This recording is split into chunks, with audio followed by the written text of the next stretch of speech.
नमस्कार। राजस्थान की तमाम फटाफट खबरों में आपका स्वागत है। राजस्थान की खबरों के लिए आपसे निवेदन कि यदि आपने हमारे चैनल को सब्सक्राइब नहीं किया है तो कृपया करके राजस्थान की खबरों के लिए आपके अपने चैनल को सब्सक्राइब करना ना भूलें।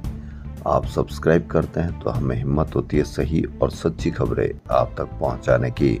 वरना मीडिया में किस तरह की खबरें आपको दिखाई जा रही है। मीडिया में अमेरिका टैरिफ लगाता है तो उसके भी फायदे बताए जा रहे हैं। एक मीडिया ने तो यह कहा कि इससे अमेरिका में महंगाई बढ़ेगी जबकि भारत को फायदा होगा। अगर ऐसा ही फायदा होता कि उसने तो यह भी कहा कि जितना ज़्यादा टैरिफ लगाएगा अमेरिका में ही उससे ज़्यादा नुकसान होगा।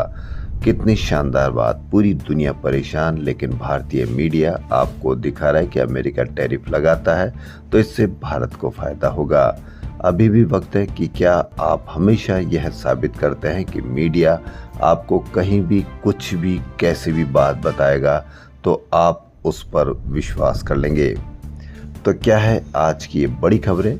उत्तराखंड में जल प्रलय हुआ, 100 से ज़्यादा लापता, ये भास्कर की बड़ी खबर। जी हाँ, बादल फटा, बहुत भारी नुकसान हुआ। अब देखना ये कितने लोग भाग्यशाली होंगे जो बच पाएंगे और कितने लोग लापता होंगे।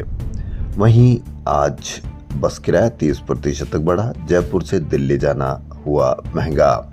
राजस्थान परिवहन विभाग ने स्टेज कैरिज की बसों का किराया विभिन्न श्रेणी में 10 से 30% तक बढ़ा दिया है।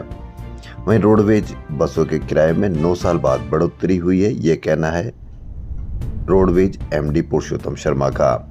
इसके बावजूद भी, जी हाँ, तर्क यह है कि इसके बावजूद भी पड़ोसी राज्यों की रोडवेज बसों से कम किराया है।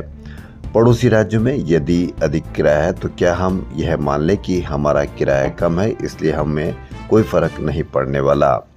ऐसा तर्क आप किस तरह से लेते हैं और कितना इस पर विश्वास करते हैं, इस पर भी कमेंट करके बताएं। पड़ोसी राज्य में क्या होता है इससे आपको कोई मतलब है या नहीं है। आपको किराया 30% तक कैसे बढ़ा दिया, इसका यह तो तर्क नहीं हो सकता है।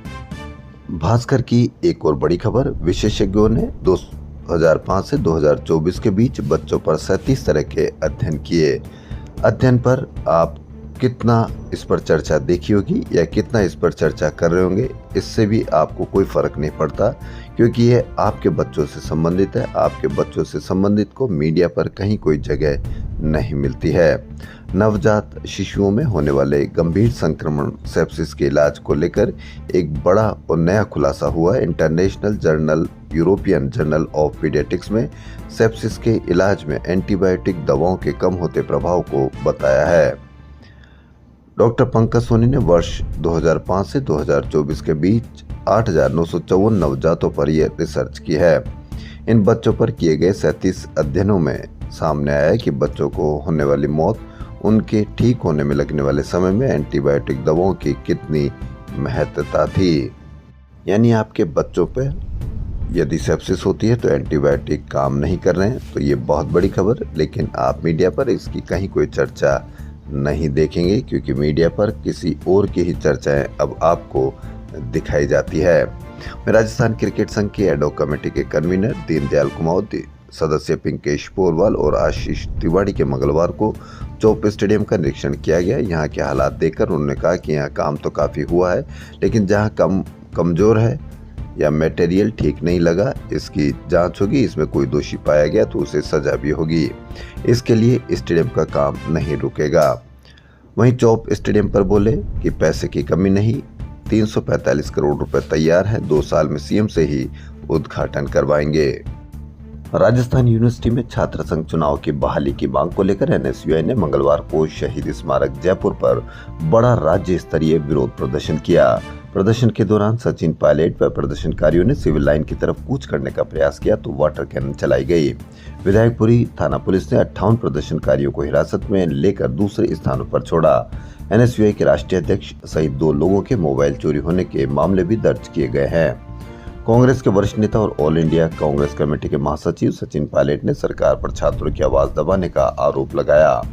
उन्होंने संबोधन में सरकार पर तीखा हमला करते हुए कहा कि मैं जानना चाहता हूं कि मुख्यमंत्री को कौन सलाह दे रहा है। विकास थम गया है, यह सरकार सिर्फ सत्ता का आनंद लेना चाहती है। चुनाव टालना चाहती है। प्रदर्शनकारियों ने मुख्यमंत्री के खिलाफ नारे लगाते हुए छात्र संघ चुनाव की बहाली की मांग की। एनएसयूआई के प्रदेश अध्यक्ष विनोद जाखड़ के नेतृत्व में कार्यकर्ता पुलिस बैरिकेड्स को तोड़कर मुख्यमंत्री निवास सिविल लाइंस की ओर मार्च करना चाहते थे, जिस पर पुलिस ने रोक दिया। भारी सुरक्षा व्यवस्था के बीच प्रदर्शनकारी आगे बढ़ने लगे तो विनोद जाखड़ और उनके साथियों पर वाटर कैनन मशीन से पानी चलाकर रोक दिया गया, जिससे प्रदर्शनकारी बिखर गए। इस कार्रवाई में सचिन पायलट समेत कई कार्यकर्ता गिर गए, उनमें कुछ को हल्की चोटें भी आई। इस दौरान कई बार पुलिस से झड़पें भी दिखेगी। पुलिस ने लाडनू विधायक मुकेश भाकर, एनएसयूआई के प्रदेश अध्यक्ष विनोद जाखड़ व राजस्थान यूनिवर्सिटी के निवर्तमान छात्र संघ अध्यक्ष निर्मल चौधरी सहित 58 प्रदर्शनकारियों को हिरासत में लिया। उन्हें शिप्रापत इलाके में छोड़ दिया गया। अब देखना यह है कि सरकार छात्र संघ चुनाव कराती है या कहीं और फिर तर्क देकर इस बात को टालती है। जयपुर में बगरू में मंगलवार सुबह 6:30 बजे आरएसी जवान अजय कटारिया ने सरकारी राइफल से लेबर इंस्पेक्टर को गोलियों से छलनी कर डाला। सगाई टूटने से नाराज अजय ने लेबर इंस्पेक्टर शंकरलाल को 10 गोलियां मारी। शंकर की मौके पर ही मौत हो गई। वारदात को अंजाम देने के बाद आरोपी ने फुलेरा थाने में सरेंडर कर दिया। आरोपी अजय दिल्ली स्थित आरएसी की 12वीं बटालियन में तैनात है। पुलिस और एफएसएल टीम ने घटनास्थल से साक्ष्य जुटाकर मृतक शंकरलाल के शव को बगरू अस्पताल भेज दिया। रक्षाबंधन पर महिलाएं 9 और 10 अगस्त को राजस्थान रोडवेज की बसों में फ्री यात्रा कर सकेगी। यह सुविधा राजस्थान की सीमा तक ही रहेगी। इससे सरकार पर 14 करोड़ का वित्तीय भार पड़ेगा। इस सुविधा का फायदा 9 लाख महिलाएं उठा सकेगी। हालांकि एसी और वोल्वो बसों में फ्री यात्रा की सुविधा नहीं होगी। फलोदी की एक घटना। मंगलवार को एक युवक ने 23 वर्षीय युवती पर तेजाब फेंक दिया। युवती के हाथ पैर गंभीर रूप से झुलस गए।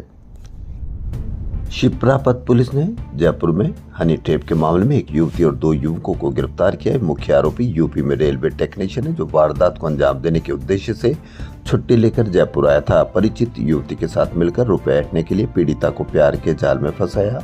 ब्लैकमेल करने के लिए हनी ट्रैप कर पीड़ित को किराए के कमरे पर बुलाया। वहां महिला के साथ युवक के फोटो खींचकर परिजनों से 8 लाख की फिरौती मांगी। रुपए नहीं दिए तो दुष्कर्म केस में फंसाने की धमकी दी। राजस्थान यूनिवर्सिटी के ECH इंक्यूबेशन सेंटर में मंगलवार को माइक्रो पिपेट मशीन लॉन्च की गई। इससे रिसर्च का एक्यूरेसी लेवल बढ़ेगा। रिसर्च के दौरान RND, DNA और RNA सैंपल लेने में आसानी होगी।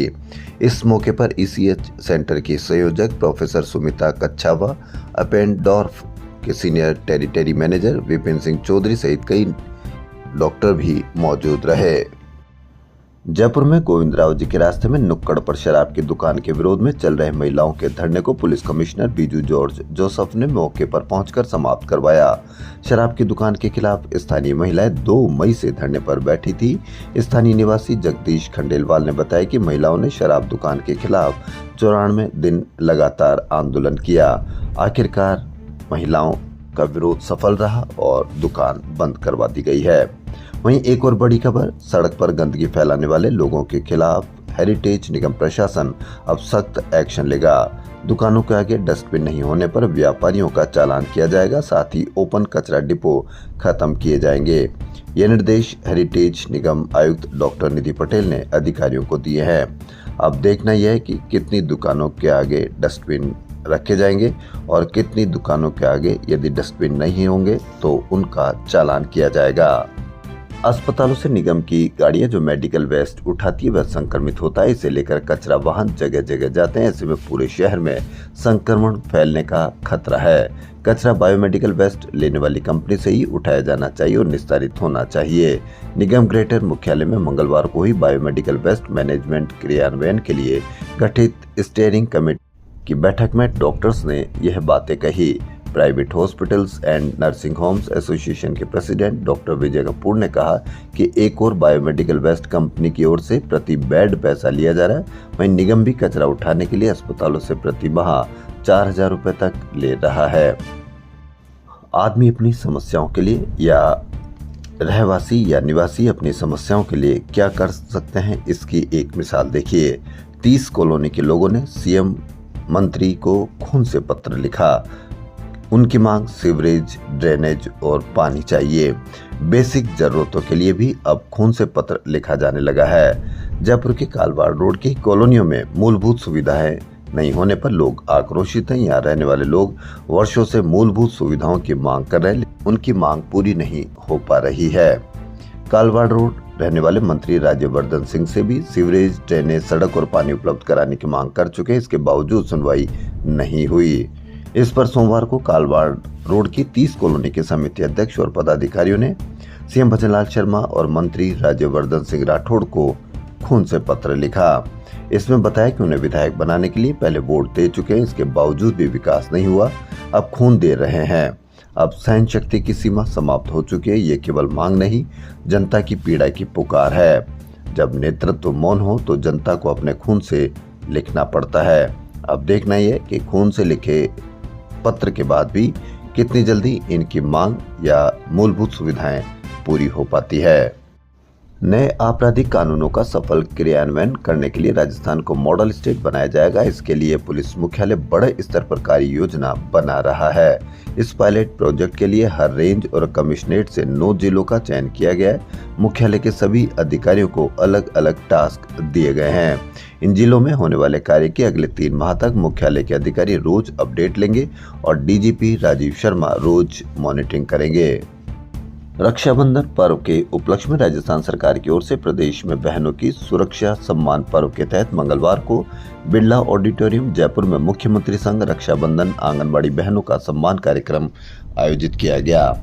इसमें 1200 आंगनबाड़ी बहनों ने मुख्यमंत्री भजनलाल शर्मा को राखी बांधी। राजस्थान की 1,21,000 आंगनबाड़ी बहनें बीसी से जुड़ी, जिन्हें सीएम ने ऑनलाइन 501 रुपए ट्रांसफर किए। उप मुख्यमंत्री दिया कुमारी और बाल विकास राज्य मंत्री डॉक्टर मंजू बागमार ने भी सीएम को राखी बांधी। मुख्यमंत्री ने सभी बहनों से सुपोषित राजस्थान का लिया संकल्प। शासन सचिव महिला एवं बाल विकास महेंद्र सोनी भी मौजूद थे। हज यात्रा 2026 के लिए ऑनलाइन आवेदन की आखिरी तारीख 6 अगस्त है। शेखावटी फाउंडेशन ने सरकार से शेखावटी क्षेत्र के लिए वास्तविक विकास पर फोकस करने की मांग की है। फाउंडेशन ने कहा कि जो क्षेत्र शिक्षा, व्यापार, संस्कृति और वीरता की मिसाल रहा है, आज विकास की दौड़ में उपेक्षित है। फाउंडेशन में झुंझुनू, सीकर और चूरू जिले के समाज सेवी, शिक्षाविद और प्रवासी राजस्थानी शामिल है।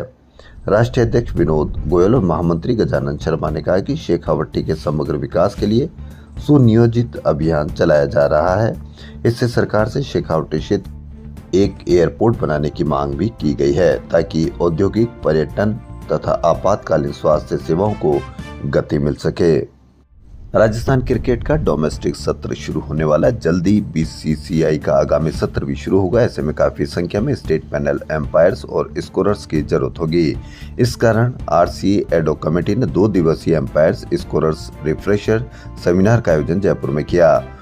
क्लार्क्स आमिर में आयोजित हो रहे सेमिनार में भाग ले रहे प्रदेश के लगभग 200 एम्पायर्स स्कोरर्स को पहली बार 5 स्टार फैसिलिटीज उपलब्ध कराई गई है। इसी में सभी को ठहराया भी गया है।